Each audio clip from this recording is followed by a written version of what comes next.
Hello students, Vande Mataram. Okay, so today we are going to start with a new chapter, that is chapter number 14, Sources of Energy. So let's start. I'm going to read it from the book as it's a theoretical part. In class 9, we have learned that total energy during physical or chemical process is conserved. Okay, why then do we hear so much about the energy crisis? अगर हमने class 9 में पढ़ा था कि physical और chemical process के through जो energy होती है वो कंजर्व रहती है, मतलब बची रहती है, वेस्ट नहीं होती है, तो फिर हम इतनी सारी एनर्जी क्राइसिस के बारे में क्यों सुनने में आता है? Let's see. If energy can neither be created not destroyed, we should have no worries. अगर एनर्जी डिस्ट्रॉय नहीं होती, क्रिएट नहीं होती है, तो why should be worried about that? We should be able to perform endless activity without thinking about energy resources. हमें फिर बिना किसी सोचे समझे हम एनर्जीज का यूज कर सकते हैं, right? We can do our activities endlessly. This riddle can be solved if we recall what else we learned about energy. हम इस riddle को कैसे solve करेंगे? If we recall what else we learned about the energy. Energy कहाँ से आती है? Energy comes in the form of different ways. Can be converted into one energy to another energy also. Let's take an example. If we drop a plate, हम example ले लेते हैं. अगर हमने ऊपर से प्लेट गिराई तो प्लेट की जो पोटेंशियल एनर्जी एक तो वो नीचे आएगी तो इंक्रीज होगी, प्लस वो जब ग्राउंड को हिट करेगी तो वो क्या प्रोड्यूस करेगी? Sound energy. सो यहाँ क्या हो रहा है? Potential energy is converted into sound energy. Okay, if we light a candle, let's take an example of candle. अगर हम कैंडल को लाइट करेंगे तो कैंडल से दो एनर्जी प्रोड्यूस होगी, that is highly exothermic, so that chemical energy in the wax is converted to wax होता है. कैंडल जो होता है वो क्या होता है? वैक्स होता है. वैक्स एक तो वो किस में कन्वर्ट हो जाएगा? हीट एनर्जी में, और हीट से लाइट एनर्जी में कन्वर्ट हो जाएगा on burning. What other products are obtained when we burn a candle? ऐसे कौन से प्रोडक्ट्स है जब हम कैंडल को बर्न करते हैं तो ऑब्टेन होते हैं? Let's see. The total energy during physical or chemical process remains the same. But suppose if we consider the burning candle again, जो टोटल एनर्जी होती है जो फिजिकल और केमिकल प्रोसेस के टाइम पे मिलती है वो सेम ही होती है, लेकिन अगर हम कैंडल की बात करें और उसे हम फिर से बर्न करने की बात करें तो can we somehow put together the heat and light generated along with the products of the reaction to get back the chemical energy in the form of wax? क्या हम हीट और लाइट जो हमें मिला कैंडल बर्न करने पर उसी को हम वापस से यूज करें as a product? Let us consider another example. Suppose we take 100 ml of water जिसका टेम्परेचर कितना होना चाहिए? 75 डिग्री सेल्सियस, और उसको हम रखेंगे at the room temperature of 25 degree Celsius. Water का टेम्परेचर कितना होना चाहिए? 75 डिग्री सेल्सियस और रूम टेम्परेचर 25 डिग्री सेल्सियस. अगर हम उस वाटर को उतने रूम टेम्परेचर पे रखते हैं तो क्या होगा? That water will be cooled down, the heat will be go into the surrounding, मतलब जो डेसिपिटेट हो जाती है. सो इस एग्जांपल से क्या पता चलता है कि वो जो हीटेड वाटर था वो वापस कूल डाउन होके वापस हीट हो सकता है, मतलब उसी रूम टेम्परेचर पे हम उसको ला सकते हैं हीटेड करके. Let's C.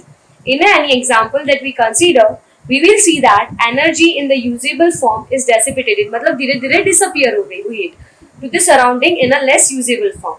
Hence, any source of energy we use to do work is consumed and cannot be used again. यानी कि जो भी एनर्जी एक बार यूज हो जाती है उसको हम फिर से यूज नहीं कर सकते या फिर से उसको नहीं लाया जा सकता in the usable form.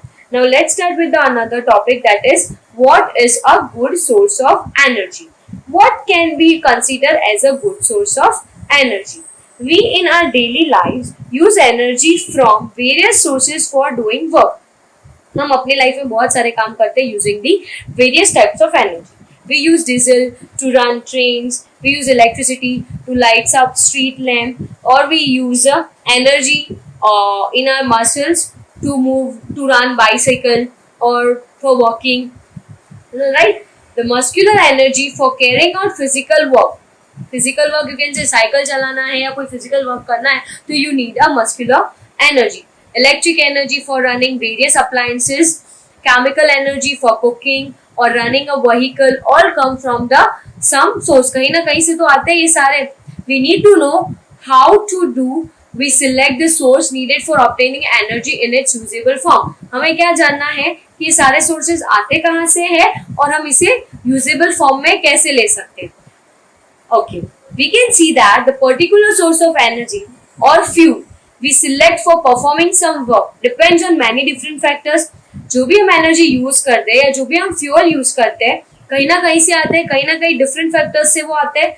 For example, while selecting a fuel we would ask ourselves the following questions. अगर हम फ्यूल को यूज कर रहे हैं तो हम अपने आप से कुछ क्वेश्चंस पूछेंगे. That is, how much heat does it release on burning. जब वो बर्न होता होगा तो वो कितना हीट प्रोड्यूस करता होगा. Does it produce a lot of smoke. क्या फ्यूल को बर्न करने से लॉट ऑफ स्मोक प्रोड्यूस होता है. Is it easily available. क्या वो इजीली अवेलेबल है. So there are so many questions comes in our mind. Can you think of 3 more relevant questions to ask about a fuel. Fuel की smell कहाँ से आती है, फ्यूल कैसे बनता है, ये सारे क्वेश्चंस अपने दिमाग में आते हैं. Given the range of fuels we have today, what are the factors which would limit our choices when it comes to particular task like cooking or food. जब कुकिंग की बात आती है तो कैसे कैसे क्वेश्चंस दिमाग में आते हैं. What the fuel select also depends on the work to be done. कौन से फ्यूल कौन से टाइम पे काम आते हैं. Like petrol, diesel for cars. हमारा जो गैस होता है cylinder for food cooking. There are different types of gases in different work. For example, would we choose one fuel for cooking and another for heating the room in winter? हम ऐसा कर सकते हैं कि एक fuel को हम cooking के लिए रहने देते हैं और दूसरे फ्यूल को चूज करते हैं for heating room in winter. We would then say that good source of energy would be one. हम good source of energy किसे कह सकते हैं, which would be do large amount of work per unit volume और mass. हम ऐसा कह सकते हैं कि वो ऐसी एनर्जी होनी चाहिए जो लार्ज अमाउंट पे वर्क करे पर यूनिट और मास के हिसाब से, इजीली एसेसिबल हो, मतलब कि कहीं भी पहुंच जाए. फिर easily to store and transport and perhaps most importantly किफायती होना चाहिए. इकोनॉमिक मीन्स किफायती, मतलब हम ये सारे चीजें सोच के ही यूज करते हैं कि वो सस्ता होना चाहिए, किफायती होना चाहिए, कहीं भी ले जा सकते हैं, हम कैरी कर सकते हैं, या फिर वो ज्यादा कम टाइम में ज्यादा काम कर सके, ऐसा होना चाहिए. Okay, so now we will go to 14.2, that is conventional source of energy. Conventional source of energy means what? normal type of energy you can say, or you can say traditional way.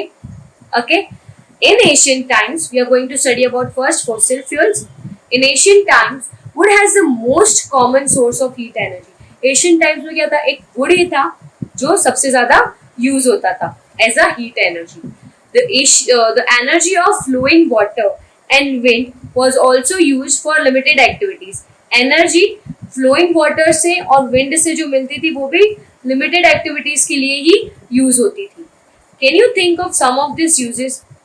The exploitations of coal as a source of energy made the industrial revolution possible. Exploitation, coal का exploitation होना industrial revolution को possible करने जैसा था.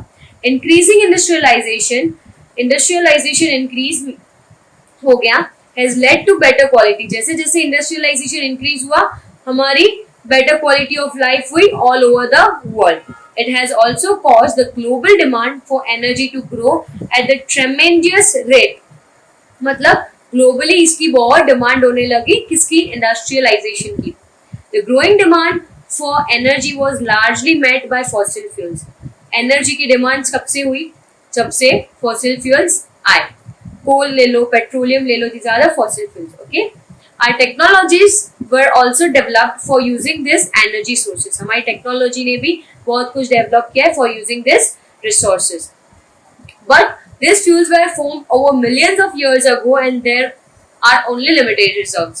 अब क्या हो रहा है, ये जो फ्यूल्स बने थे वो काफी साल, मतलब millions years ago पहले बन चुके थे and we are using it and now they are in a limited reserves. अब क्या है, वो एकदम limited reserve बन चुके हैं. The fossil fuels are non-renewable source of energy. मतलब इनको हम वापस से किसी भी चीज में replace नहीं कर सकते. Non-renewable means it cannot be replaced after use. We cannot use it again.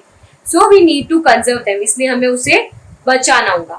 If we were continue consuming these sources at alarming rates, we would soon run out of the energy.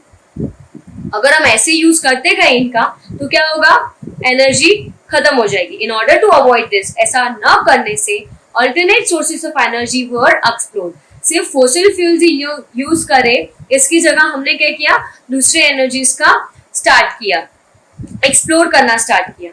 But we continue to be largely dependent on the fossil fuel for the most of our energy requirements. बाकी energies बनी, but mostly we are dependent on the fossil fuels. Burning of fossil fuels has other disadvantages too. Fossil fuels को बंद करना भी disadvantages है. About the air pollution caused by burning of coal or petroleum products, क्या होता है, सबसे पहले air pollution होता है. The oxides of carbon, nitrogen, sulfur that are released on burning fossil fuels are acidic oxide. और ये acidic oxide से क्या होगा, acidic rain होती है, ठीक है, which is harmful for our health as we studied in the chemistry chapter. In addition to the problems of air pollution, recall the greenhouse effect of the gases like carbon dioxide. Okay. The pollution caused by burning fossil fuels can be somewhat reduced by increasing the efficiency. Pollution जो है, जो burning of fossil fuel से हो रहा है, उसको somehow या somewhat हम उसको कम कर सकते हैं. कैसे? By increasing the efficiency of combustion. Now what is combustion? Combustion is a chemical process in which a substance react rapidly with oxygen and gives off heat. Combustion एक ऐसा प्रोसेस है जिसमें एक ऐसा केमिकल प्रोसेस है जिसमें जो substance है जब ऑक्सीजन के साथ मिक्स होता है तो क्या प्रोड्यूस करता है, हीट प्रोड्यूस करता है, और वो प्रोसेस बहुत फास्ट होती है. And various techniques to reduce the escape of harmful gases and ashes into the surrounding. हम ये process use कर सकते हैं for air pollution. Besides being used directly for various purpose, directly use करने से अच्छा है. In a gas stoves and vehicles, do you know fossil fuels are the major fuels used for generating electricity. Fossil fuels जो है ना, वो सबसे ज्यादा कहाँ use होते हैं, generating electricity में. Let us produce some electric at a small plant in the class and see what's go into producing our favorite form of energy. Let us take an example. Take a table tennis ball and make 3 slits into it. एक table tennis ball लेना है, उसको 3 slits, 3 parts में divide कर देना है. Semi circular काटना है और fins cut out of metal sheet into this slits. Pivot the tennis ball on an axle. एक कोई भी axle ले लो या ऐसा needed thing ले लो जिसपे वो घूमे. Like a fan you have to make. Ensure that tennis ball rotates freely about the axle. जो भी axle आपने लिया है, आपको ये ध्यान रखना है कि वो freely उस पर घूम रहा है. Now connect a cycle dynamo this. इससे हमें क्या कनेक्ट करना है, एक साइकिल का डायनेमो. और डायनेमो क्या होता है, ऐसा डिवाइस जो energy from the movement of something such as wind और वाटर इनटू इलेक्ट्रिसिटी. वो विंड या वाटर इलेक्ट्रिसिटी को किसमें कन्वर्ट कर देता है, सॉरी विंड और वाटर एनर्जी को किसमें कन्वर्ट कर देता है, इलेक्ट्रिकल एनर्जी में कन्वर्ट कर देता है. वो डायनेमो कनेक्ट करने के बाद डायनेमो से आप क्या कनेक्ट करेंगे, बल्ब कनेक्ट करेंगे. और डायरेक्ट जेट ऑफ वाटर, आप डायरेक्ट जेट ऑफ वाटर भी ले सकते हो या फिर स्टीम प्रोड्यूस कर सकते हो प्रेशर कुकर में at the fins.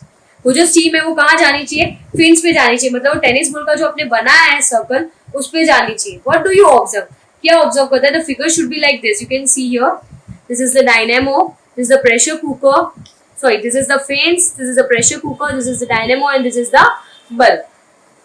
Okay, a model of demonstration the process of thermoelectrical production. इसे क्या कहेंगे, एक thermoelectrical production कहेंगे. Generally इसको turbine कह सकते हैं for generating electricity. The simplest turbine you can say, having one moving part, a rotor blade assembly. The moving fluid acts on the blade, spins them and impart energy to the rotor. Thus we see heat. Basically we need to move the fans, the rotor blade with speed which would turn the shaft to the dynamo and convert the mechanical energy into the electrical energy. क्या होगा, pressure cooker में से जो steam, pressure cooker में से जो steam produce होगी वो उस टेनिस बॉल फिटेड फिन्स पे जाएगी. उससे क्या होगा, वो रोटेट होगा, रोटेट से वो डायनेमो में पास होगा और डायनेमो से क्या होगा, इलेक्ट्रिसिटी, मतलब जो मैकेनिकल एनर्जी वो किस में कन्वर्ट हो रही है, electrical energy.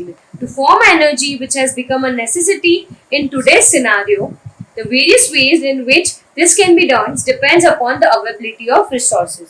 We will see how various sources of energy can be hastened. Hasten means used to run the turbine and generate electricity in the following sections. अब हम देखेंगे कि कौन